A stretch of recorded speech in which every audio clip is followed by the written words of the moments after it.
Hey guys, it's Sarah. So today I thought I would give you a little update on my bipolar story. If you haven't read my first post I made talking about how I was recently diagnosed with bipolar, I'll probably just copy and paste what I shared before in the description below so you can read it there. But yeah, it's been about, I don't know, maybe a month and a half now or so since I was diagnosed with bipolar disorder, and I have struggled the last year and a half with what we thought was postpartum depression, but it has transpired to what it is now. I was being treated by doctors and counselors and was given antidepressants, and we had tried everything to try to make it go away, and it just wasn't going away, and the medicine wasn't really helping.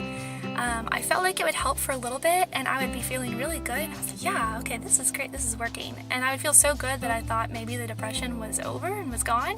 So at one point I even convinced my doctor to let me try coming off my medicine because I thought it was over.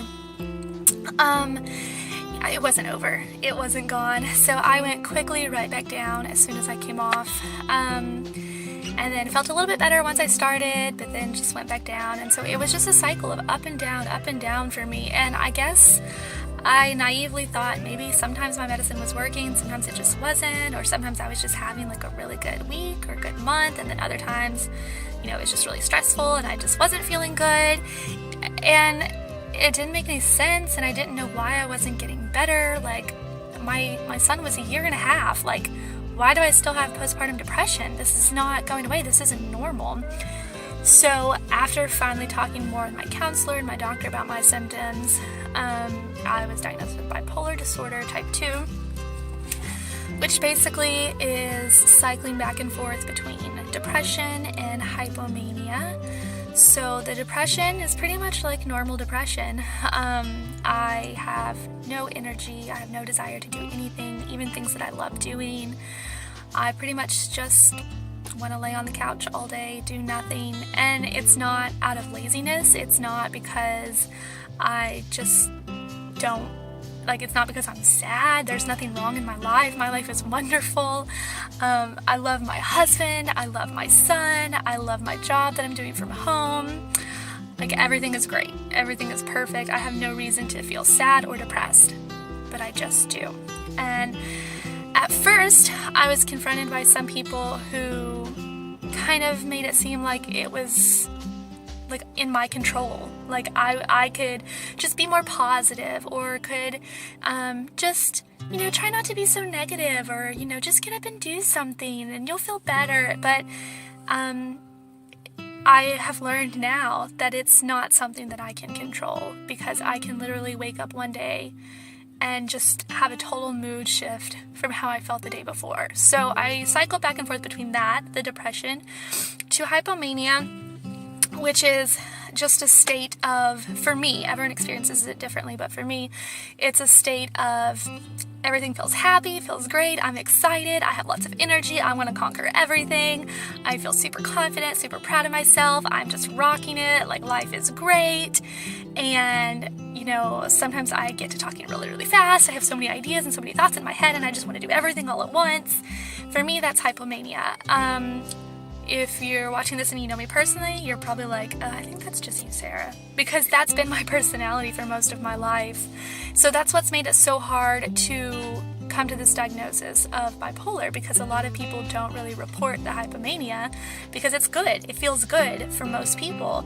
So why would you go tell your doctor about, oh yeah, by the way, I'm feeling really good? I think there's a problem. You just talk about the depression. But once I realized it's just going up and down, up and down, up and down, with no real reason, we were able to come to that conclusion. And so, like I said, for no reason, I can be feeling terrible one day, just awful, and then wake up and it's like, it's a whole new world. And for me, that's been today, which is why I'm making this video. And I'm so sorry that I have not been blogging, I have not been recording videos or sharing anything, because that's how bad I have felt lately.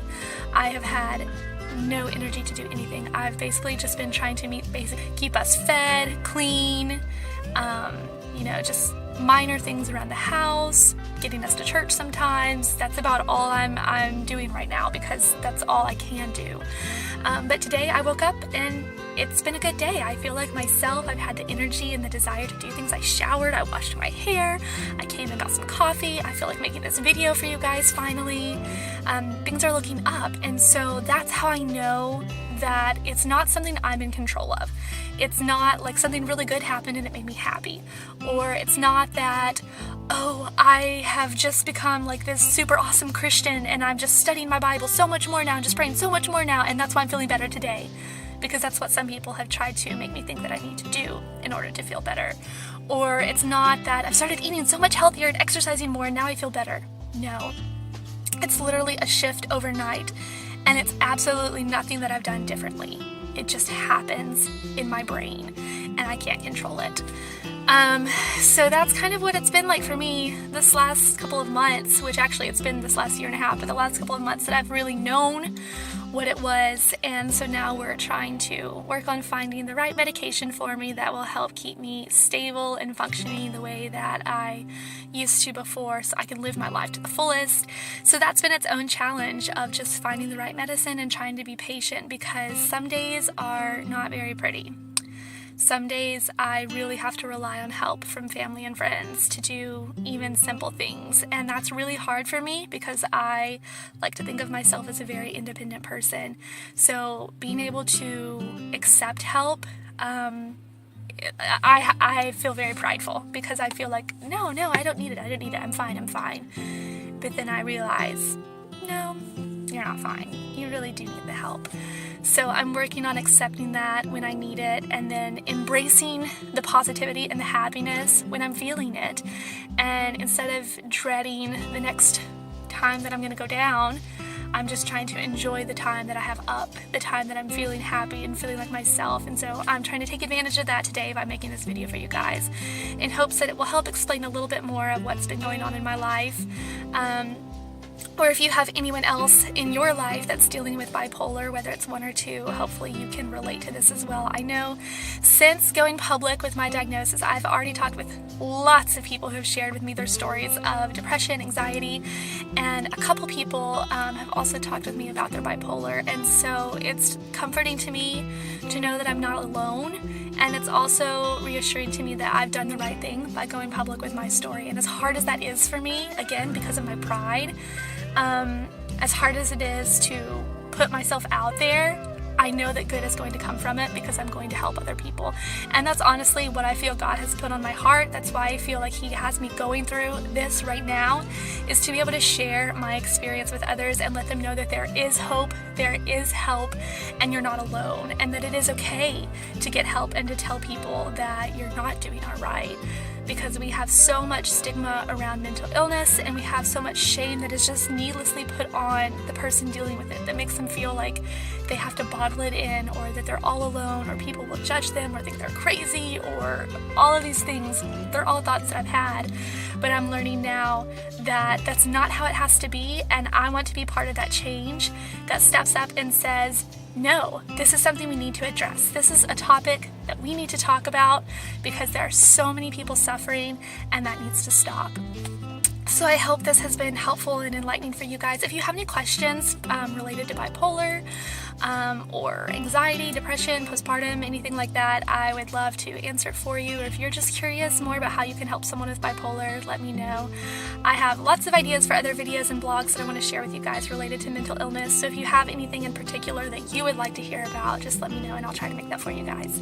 So I hope you have a great day, and make sure you like the video, share it if you would like to help someone who's also going through bipolar, or just to help bring awareness to bipolar and mental illness as a whole. So make sure you subscribe to my channel, and I will see you next time. Bye.